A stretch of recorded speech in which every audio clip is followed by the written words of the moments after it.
Alô pessoal, mais um vídeo no canal e olha, vídeo extremamente importante, mudança radical no planejamento do Flamengo nesse início de temporada.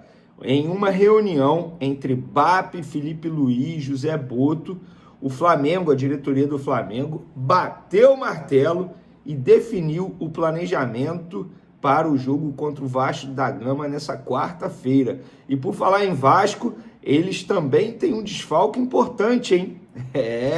Tem jogador aí, principal jogador atualmente da equipe vascaína, não vai jogar. E a gente vai trazer essas informações. Tem também o goleiro André. Ele está regularizado no bid da CBF, mas não pode entrar em campo nessa quarta-feira. Por que será? Foi erro do Flamengo? O que aconteceu? Muita gente me questionando isso. A gente vai trazer todas as informações no vídeo de agora. E olha, um vídeo que promete. Pega seu copinho d'água aí, toma sua aguinha e vai ouvindo e também assistindo Vene Casagrande passando todas as informações. Por falar em água, tomar água, vamos para as informações. Eu vou começar falando sobre o Vasco da Gama, rival do Flamengo, e tem desfalque importante. A gente trouxe ao vivo lá no SBT hoje, no programa do SBT, o treino do Vasco tinha acabado de ser finalizado, recebi a informação, ó, Ryan não vai para o jogo, quem treinou no lugar dele foi o GB, e o Ryan ele não está indo para o jogo contra o Flamengo, porque ele está sendo negociado para uma equipe inglesa, detalhes finais aí sendo resolvidos, uma venda de 35 milhões de euros, se o Ryan fosse do Flamengo, até mesmo do Palmeiras, essa venda aí não seria menos de 50 milhões de euros. É porque hoje o Vasco não tem poder de barganha. É um clube que o mundo sabe que precisa de dinheiro, não pode chegar à mesa, sentar à mesa e fazer muitas exigências.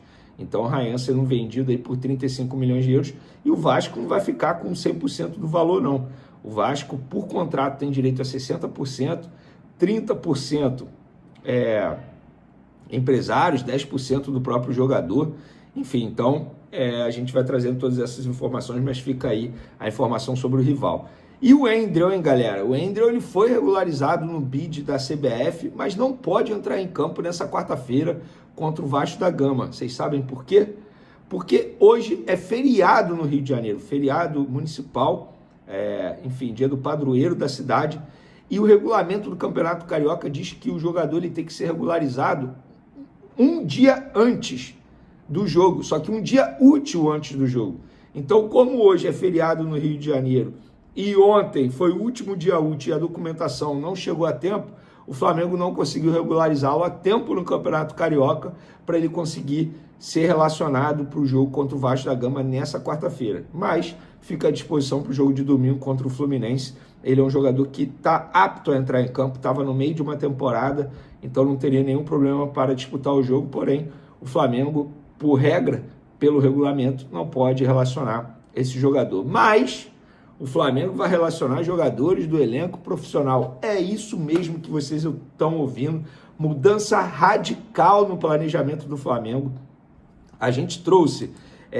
vamos lá, eu vou trazer todos os detalhes desse dia movimentado lá no Ninho do Urubu. Vocês vão se recordar que o treino estava marcado para 4 horas da tarde, beleza? O treino foi atrasado para 4h30 da tarde, por quê? Porque teve uma reunião entre BAP, José Boto e Felipe Luiz, e essa reunião acabou se estendendo. Nessa reunião, a pauta principal foi o que fazer contra o Vasco da Gama. Diante do início ruim da garotada do Sub-20 no Campeonato Carioca, o Flamengo está ameaçado de ir para um quadrangular e, com isso, acabar sendo obrigado a ter mais jogos, a ter mais 2 jogos, né, do que seria se tivesse classificado normalmente no calendário do futebol brasileiro, que já é um calendário horrível para o Flamengo. Então, diante desse risco, a cúpula do Flamengo, BAP, Felipe Luiz, José Boto, se reuniram para bater o martelo dessa situação. E o que fazer? Manter o Sub-20, manter o planejamento, Bruno Pivetti no comando? Chama só alguns jogadores? O que fazer? E depois de muito tempo de reunião, a reunião começou por volta de 2 horas da tarde e se estendeu por mais de 2 horas em uma sala lá no Ninho do Urubu, veio a informação. E eu publiquei nas minhas redes sociais antes mesmo do clube emitir qualquer comunicado. Publiquei rapidamente: martelo batido no Flamengo, equipe principal volta contra o Vasco e Felipe Luiz está no comando técnico. Ou seja, Felipe Luiz vai comandar o Flamengo contra o Vasco da Gama e o elenco principal vai voltar contra o Vasco, algo que não estava previsto no planejamento do Flamengo. E o que aconteceu? Isso acabou sendo uma decisão institucional. Por quê? Porque foi uma ordem do BAP, diante do cenário encontrado. E, gente, assim, o Flamengo ele não está mudando o planejamento por ser um clássico, por ser o Vasco da Gama. O Flamengo está mudando o planejamento pelo início ruim da garotada do Sub-20. Mas, repito, não é por conta desse início ruim no Campeonato Carioca que a garotada não presta e que Bruno Pivetti não presta. Vene, você concorda com isso? Não vou mudar a minha opinião, eu não concordo. Ainda mais com a mudança radical no planejamento, eu não concordo. Porém, eu consigo enxergar um ponto positivo nessa história toda. E qual é o ponto positivo que eu consigo enxergar? Foi uma decisão institucional.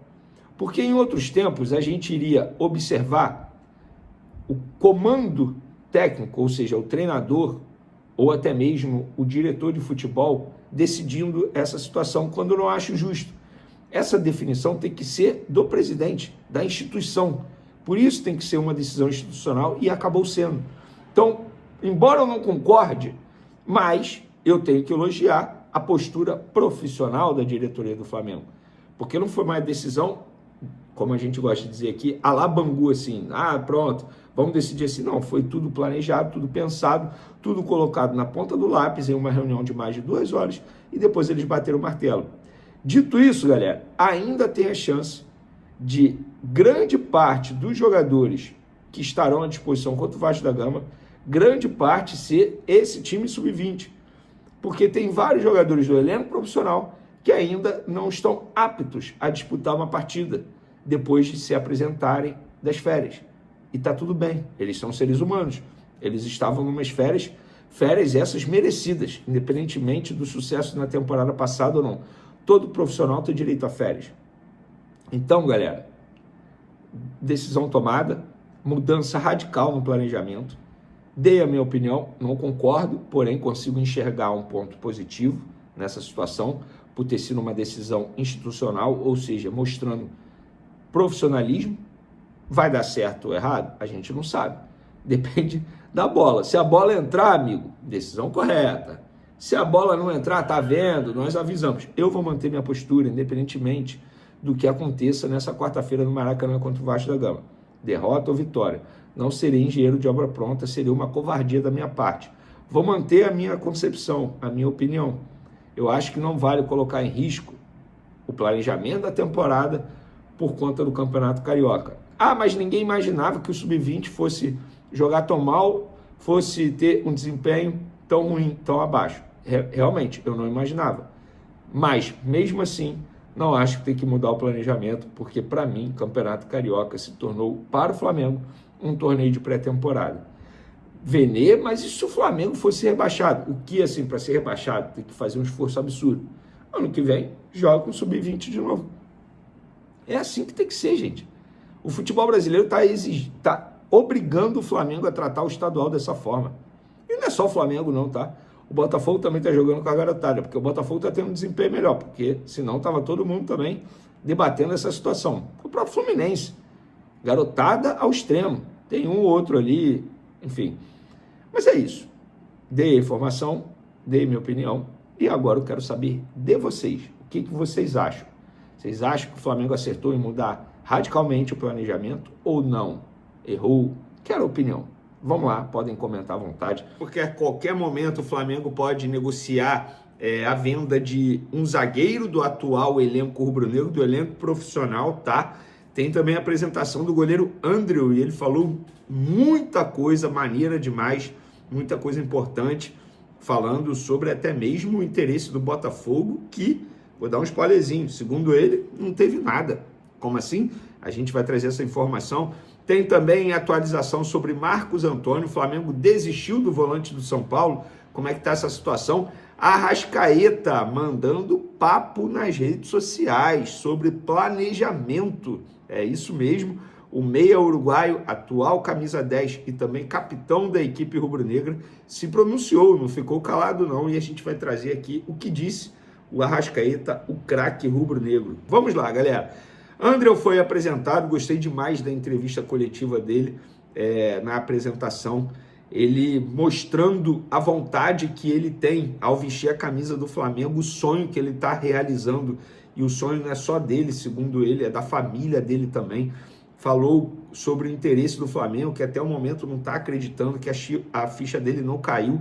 Inclusive o repórter Léo José, que acompanhou a entrevista coletiva dele em loco, eu não acompanhei, obviamente, ao vivo, porque eu estava no programa no SBT, mas depois eu fiz questão de acompanhar lá na Flamengo TV, e o Léo José destacou aqui algumas declarações, abre aspas, representa o sonho de muita gente, chego com muita vontade de jogar, sinceramente, ainda não caiu a ficha, projeto do Fla me fez querer voltar ao futebol brasileiro, agora estou entre os melhores. Rapaz, vou te falar, gostei demais da entrevista dele, mostrando o conhecimento do Flamengo, a grandeza do que é o Flamengo, e ele falou também sobre o interesse do Botafogo. Desde quando cheguei ao Gil Vicente, começaram a especular meu nome em outros clubes. Eu falei ao meu empresário para que me falasse somente o que fosse concreto. A única coisa que sei é que chegou o Flamengo com um excelente projeto que eu aceitei. Eu avisei a vocês, galera, de verdade, óbvio que tem a resenha entre os torcedores, mas o Flamengo não deu chapéu no Botafogo, porque o Botafogo se acertou com o empresário errado. O empresário que define a vida, a situação do André, se chama Juliano Bertolucci. E o Flamengo fechou com o Juliano Bertolucci. Após um oferecimento do Juliano ao Flamengo, o José Boto gostou e levou o jogador barato, 1,5 milhão de euros. Flamengo só vai ter que dar 10% da venda futura para o Gil Vicente. Então, boa sorte ao André, que tem uma história linda pessoal e agora, se Deus quiser, vai ter uma história linda profissional com a camisa do Flamengo. Boa sorte, André. Toda a sorte do mundo, inclusive o André, ele, quem sabe, pode aparecer na lista de relacionados no jogo dessa quarta contra o Vasco da Gama, porque informação que eu tenho, o André, de todos os jogadores do atual elenco, é o único que está, digamos assim, 100%, até porque ele estava no meio de uma temporada com o Gil Vicente. Então não será loucura se ele pintar na lista de relacionados para pegar o Vasco da Gama. Mas dando continuidade ao nosso vídeo, quem pode fazer o seu jogo contra o Vasco de despedida com a camisa do Flamengo é o zagueiro Iago. No meu último vídeo eu acabei esquecendo de mencionar isso. O Flamengo recebeu uma proposta do Orlando City para vender o Iago, e só para vocês terem noção, o Iago hoje ele tem 60% dos direitos econômicos ligados ao Flamengo e 40% do Volta Redonda. O Flamengo tem o direito de comprar mais 10% do Volta Redonda por R$500 mil. E o Flamengo recebeu uma proposta, o valor eu ainda não posso revelar, a pedido da fonte, do Orlando City. Só que seria uma compensação financeira e o Flamengo mantendo um percentual de direitos econômicos do atleta. O Iago ele tem contrato até dezembro desse ano. Daqui a 5 meses ele pode assinar um pré-contrato e sair de graça ao término da temporada. E o Flamengo já sabe que não vai ter renovação de contrato. Ou seja, ou o Flamengo negocia agora, ou não vai conseguir negociar o jogador e vai perder o jogador de graça, um jogador valorizado. Vê, né, por que ele não fica no elenco? O Felipe Luiz, digamos assim, não é muito adepto do jogo, do estilo de jogo do Iago. Já fiz essa analogia, essa comparação, óbvio, dentro das suas proporções, mas é basicamente o que aconteceu com o Fabrício Bruno. Grande jogador, nível seleção brasileira, mas na visão do Felipe Luiz não se encaixaria no estilo de jogo que ele pretende para os zagueiros nesse momento na equipe. Então, a qualquer momento, o Iago pode se transferir para o Orlando City. Eu acho que vai ser bom para todo mundo, para o Flamengo, que não vai perder o jogador de graça, para o Iago, que vai potencializar já as suas virtudes lá no Orlando City, que sabe trabalhar jovens, como é o Iago, e bom também para o Orlando City, que vai contratar um bom zagueiro. Pelo menos, eu acho que seria uma ótima para todo mundo. Sobre Marcos Antônio agora, galera, muita gente me perguntando sobre Marcos Antônio, se o Flamengo desistiu. Não, o Flamengo não desistiu. Teve a situação do presidente do São Paulo, Casares, que foi afastado, teve mudança agora na presidência. A informação que eu tenho junto a representantes do atleta é: o Flamengo precisa formalizar uma proposta. Já sabemos o desfecho da movimentação política no São Paulo. Agora o Flamengo formalizando uma proposta, a gente apresenta ao São Paulo. O Marcos Antônio, enfim, bateu sua meta contratual, porque ele estava emprestado a Lazio, e agora o São Paulo vai pagar 4,2 milhões de euros por 80% desse atleta, em 4 parcelas com valores iguais, e a primeira parcela tem que ser quitada até agosto desse ano. Então o São Paulo tem tempo. Ou seja, o Flamengo, obviamente, vai ter que oferecer pelo menos o dobro desse valor para o São Paulo querer fazer negócio. Embora eu acho que o São Paulo não possa fazer jogo duro assim, porque não vive uma situação financeira muito bacana, uma crise danada nos bastidores. Eu acho que, de verdade, eu entendo o torcedor do São Paulo ficar chateado, triste, até mesmo revoltado em perder um grande jogador que é o Marcos Antônio para o Flamengo, mas hoje o São Paulo não é rival do Flamengo no futebol brasileiro. O Flamengo está aqui em cima. O São Paulo é um grande time, respeito demais, mas eu não vejo São Paulo entrando nas competições brigando por títulos. Não sei o que vocês pensam, mas é basicamente a minha análise. E só para responder a vocês, não. O Flamengo não desistiu do Marcos Antônio. As conversas, digamos assim, com os empresários ainda estão em andamento. E olha, existe aí o grande debate, mudança de planejamento ou não, botar o time titular todo, o time principal todo contra o Vasco, chamar alguns jogadores. Eu acho que alguns jogadores podem até ser chamados, mas mudar todo o planejamento, tirar Bruno Pivetti, tirar todo o sub-20, eu sou totalmente contra. E o Arrascaeta, no meio desse embate aí nas redes sociais, entre torcedores do Flamengo sobre planejamento, o Arrascaeta postou o seguinte: o planejamento não te garante o sucesso, mas determina um caminho para alcançar os teus objetivos. Você nunca deve ter medo quando está fazendo a coisa certa. Eu entendi o seguinte: torcedor, é o planejamento. O planejamento foi feito, não tem que mudar o planejamento. Eu entendi dessa forma. É uma publicação dúbia, cada um tem a sua interpretação, eu interpretei dessa forma. E você, como que você interpretou? Eu interpretei desse jeito. O Arrascaeta está defendendo a manutenção do planejamento adotado no começo do ano. E vocês? O que vocês acharam?